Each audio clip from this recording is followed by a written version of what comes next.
Hello అండి, అందరికీ నమస్కారం. నేను మీ Madhuri. Welcome back to ultimate రుచులు.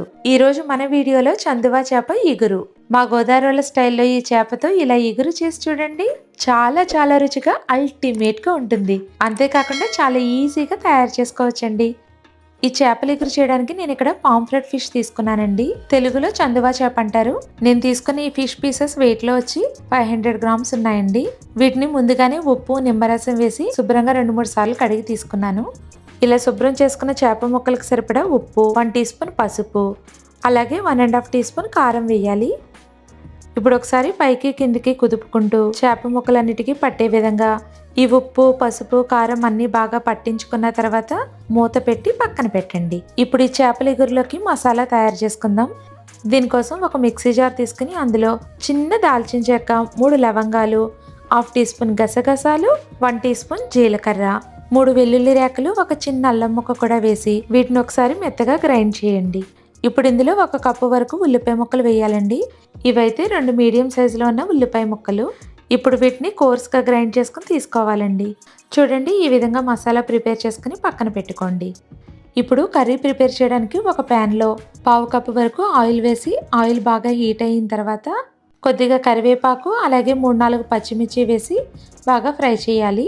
ఇప్పుడు ఇందులో మనం ముందుగా గ్రైండ్ చేసుకున్న ఉల్లిపాయ పేస్ట్ వేసి బాగా ఫ్రై చేయండి. ఈ పాంఫ్రెట్ ఫిష్ తో చాలా మంది ఫ్రై అలాగే గ్రిల్ చేస్తుంటారు కదా, ఆ రెసిపీని కూడా మన ఛానల్లో అప్లోడ్ చేశాను. కింద డిస్క్రిప్షన్ బాక్స్ లో లింక్ ప్రొవైడ్ చేస్తాను, ఒకసారి చెక్ చేయండి. ఇలా మూత పెట్టుకుని బాగా ఫ్రై అయిన తర్వాత 1 టీ స్పూన్ వరకు ధనియాల పొడి వేసి అంతా ఒకసారి మిక్స్ చేయండి. ఇప్పుడు ఇందులో మనం ముందుగా మ్యారినేట్ చేసుకున్న చేప ముక్కలు వేసి 2 మినిట్స్ పాటు ఫ్లిప్ చేయకుండా అలా ఉంచండి. 2 మినిట్స్ తర్వాత ఫ్లిప్ చేసుకుని చేప ముక్కలు మునిగేంత వరకు నీళ్లు వేసుకోవాలండి. నేను ఇక్కడ ఫిష్ పీసెస్ మ్యారినేట్ చేసుకున్న గిన్నె ఉంది కదండి, అందులో నీళ్లు వేసి ఆ వాటర్ని తీసుకుంటున్నాను. ఇక్కడ మీరు ఈ చేప ముక్కలు మగ్గడానికి తగినట్టుగా నీళ్లు వేసుకుంటే సరిపోతుందండి.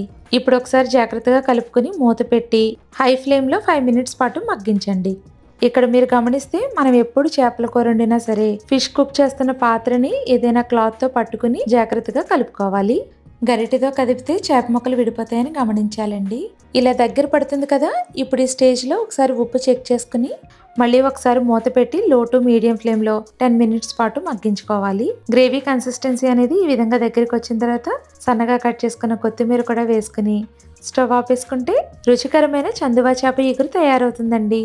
ఇప్పుడు ఈ చేపల ఇగురుని వేడి అన్నంలో కలుపుకుని తింటే ఆహా, రుచి అదిరిపోతుంది అంతే.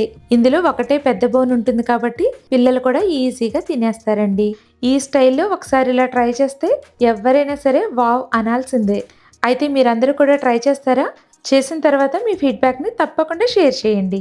అలాగే నా ఛానల్ని కొత్తగా చూస్తున్న వారు సబ్స్క్రైబ్ చేసి అదేవిధంగా మన ఛానల్ని ఫాలో అవుతున్న వారు కూడా ఈ వీడియో నచ్చితే తప్పకుండా లైక్ చేసి మీ ఫ్రెండ్స్ గ్రూప్లో కూడా షేర్ చేసేయండి. మరో సరికొత్త వీడియోతో మళ్ళీ కలుద్దాం. Thank you so much for watching this video అండి.